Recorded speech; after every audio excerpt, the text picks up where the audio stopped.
That was Phoebe Bridges' version of The Gold by Manchester Orchestra. We're going to talk now about how we met. Yeah.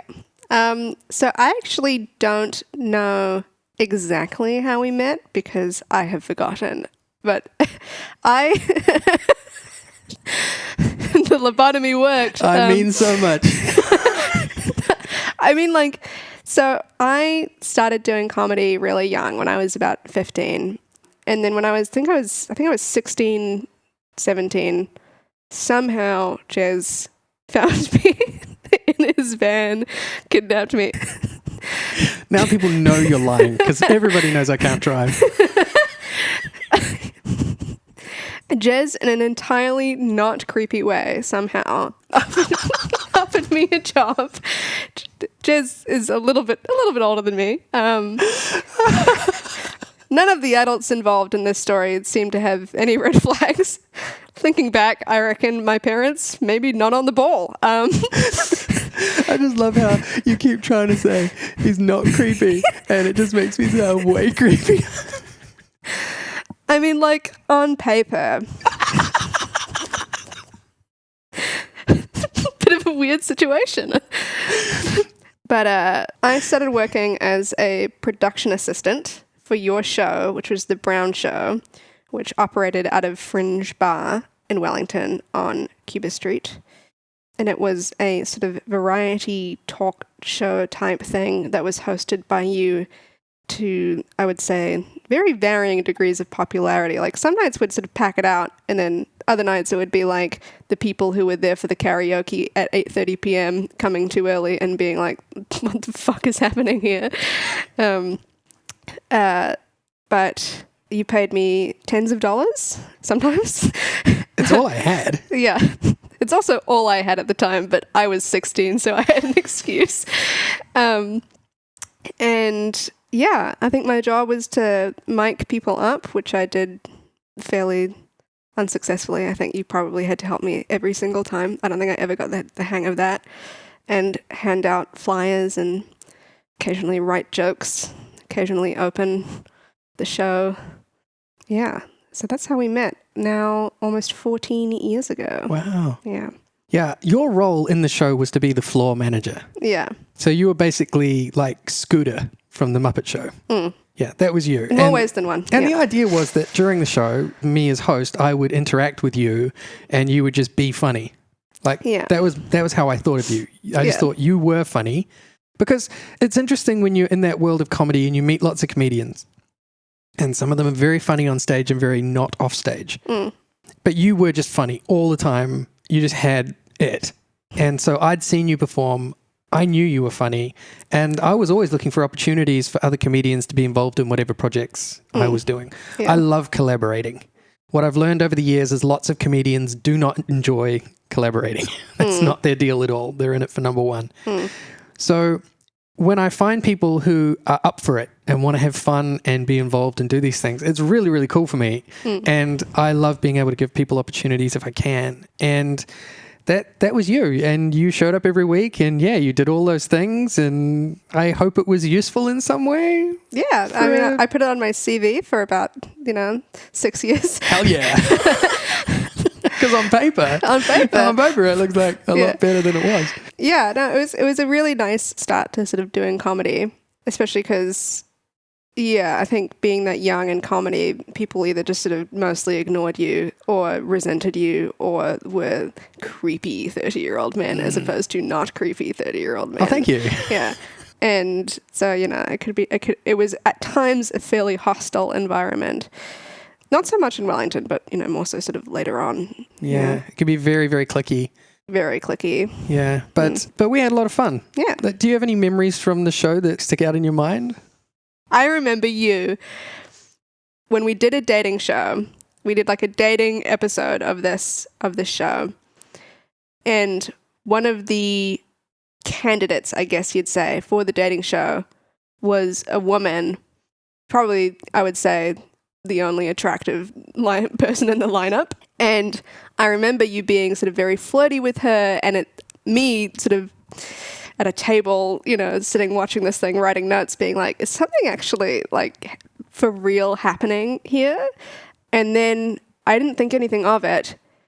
And then 13 years later, when we were recording this podcast last, you revealed to me that you and her ended up actually dating for several years, which is information that I feel like I really should have known and probably did know at some point, but keeping up with your dating life did not take up a huge amount of space in my early 20s brain, I have to say. If there's one thing this podcast does, it casts me in a very bad light when it comes to dating. So... Yeah, so what happened was she was from Finland and friends had asked for her to come down and do some work with me because they had nothing for her to do up in Auckland. And I was like, sure, she can come down and work on the Brown Show. Right. So she'd gone out and found a bunch of prizes and stuff for the dating show. And then we'd had, I think it was 3 rounds, and it ran just like 80s dating shows that you probably have no recollection of. No. Whatsoever. Shows like Blind Date. But it was literally like 3 people on one side of a wall and then you're, the suitor. Have you ever seen Mole Rats? No. Oh, man. Anyway, so... I'm basically Gen Z. Come on. Okay. But that's how we ran it. And we had 3 rounds and we picked out a bunch of people from the audience and we played this stupid game. But we got to the last round and we were 2 people short. And so she stepped in as a contestant to pick a suitor. We only had 2 suitors, and so I jumped in as the 3rd suitor. Now, she couldn't see that because of the wall, and I just put on a fake voice. And the whole crowd were giving me massive shit. And this was the thing. The crowd got into it in a huge way, didn't they? You get to the end of the round and you're like, oh, audience, who should she choose? And everyone's yelling out, 1, 2, but not 3. Who was 3? And then she chose 3 and the audience erupted. Yeah. Like they were so unhappy with that choice. I felt like it was on the verge of them throwing things. And they were just so unhappy. And then she comes around the corner and she realizes it was me. But the whole crowd are like, well, this is bullshit. You just set this up so that you would win yourself and take home the best prize. So the crowd were rabid, but it was amazing. It was an amazing comedy moment. It's one of those organic things that happen that is so cool to be a part of. I do remember actually the one thing I remember vividly is a joke, not a joke, a question that I wrote that I was really proud of, like a dating question. It was, if you were an industrial lubricant, what would you be? And for some reason, I remembered that for 14 years, but not that you ended up dating this woman. You wrote some amazing questions, and it was really, really funny. You did a wonderful job.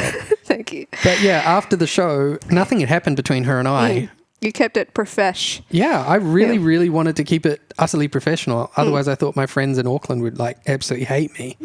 What a skis. Yeah, what a skis. And so she was hanging around after the show and she had a backpackers in town, but, we went to Burger King and then, I don't know, we went back to my house. And I was like, nothing can happen. I was like, what is the least romantic movie I can put on? And I was like, Troll Hunter. So I put on Troll Hunter, like the Norwegian one, and we watched that. But yeah, she just wasn't having it. Yeah, she really liked me and... Wow. How could I say no? Yeah, she was pretty hot. Yeah, and not very many people like me. So it's, you got to... You're casting yourself in a bad light here, buddy. No, the bad bit's the relationships that I screw up because of who I am and how I am. That is the sad part. Yeah. Because she is a really, really wonderful person and continues to be so to this day. Yeah. And it was sad that we broke up, but it's, it sort of came to its organic conclusion. Yeah. Fair enough. And a lot of that was my fault. So what are you going to do? Yeah. Try to be a better person, not date anyone for 6 years. That's me right now. Trying really hard to just be such a fuck pushing them all away. No, I have to be single. I have to work on myself. This is the thing, right? When you talk about getting into that relationship, that was probably, like you say, 12, 13, 14 years ago. So I was a really different person then because I was a lot younger and a lot slimmer.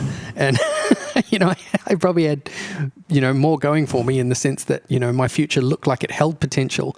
And now there's me now who's older and slower and fatter and didn't realize any of that potential. So it's sort of, it's a different proposition for anyone who's sort of coming into my bubble. I suppose. Yeah. I feel like trying to think about what you could have done or what your potential is basically just dealing in counterfactuals there, which is sort of pointless. Well, this is the thing. You could have become a world famous comedian. But I didn't. You didn't? No, I didn't. I quit. I got really, really bad, like depression and stuff in uni, and comedy was just making me really anxious, and it was really sort of a little cliquey, and there were heaps of people gunning for me, like cut names out, but like Ben Hurley was like always super in my team, and like the Comedy Fest was always trying to get me involved in stuff and like giving me opportunities, and I would just say no and like, you know, not put any effort in and like just try and wriggle out of stuff.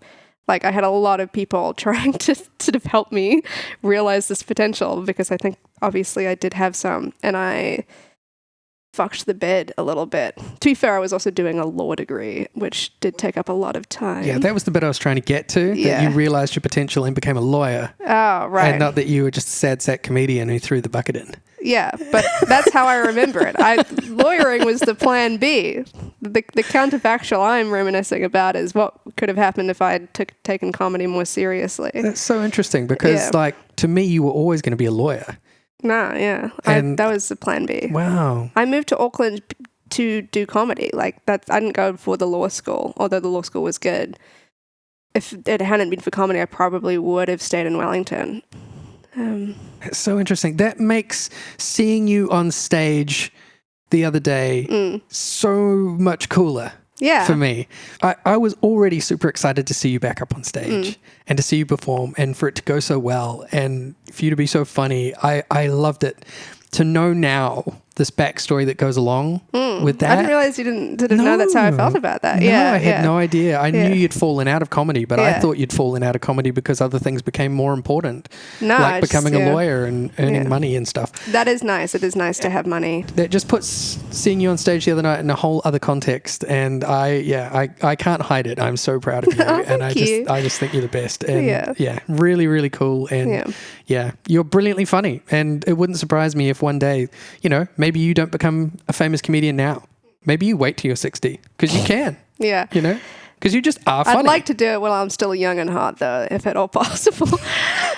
But no, I think the way I feel about it is I just want to like keep doing it as just a fun thing and not place too much like importance on where it leads to or whatever, because I don't think you know, there's a lot of funny people. Yeah, I've been given that advice as well, because I've, you know, gone away from comedy for a while, and a lot of that had to do with, well, there was a reality check in coming over here to the UK that hit me like a brick in the face.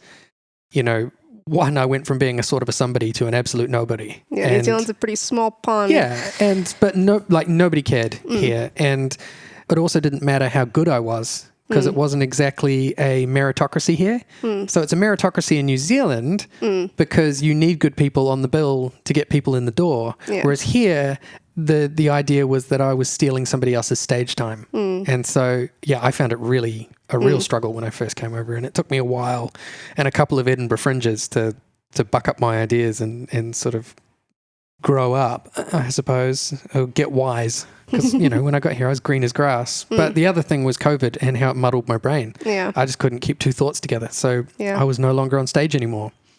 And it's only really recently that I started performing again.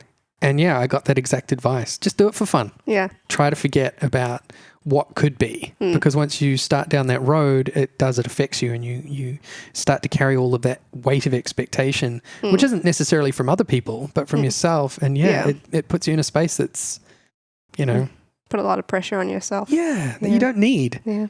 Especially when you are funny, which you are. Yeah. Have I said it enough? I think Do you believe it yet? I reckon you could say it a couple more times. Okay. You know, really stroke my ego. I'll do what I can. We should get on to the third song. But Yes. how are you going to connect it to the last song? How I'm going to connect it. I had a breakup this year, so I listened to a lot of really sad, angsty sort of woman songs, and that's the through line in this song. The next song, you know, I probably listened to lying on my bathroom floor, looking at the ceiling a fair amount of times, as with the first two. Yeah. And it is A Better Son / Daughter by Rilo Kiley. This is an absolute tune.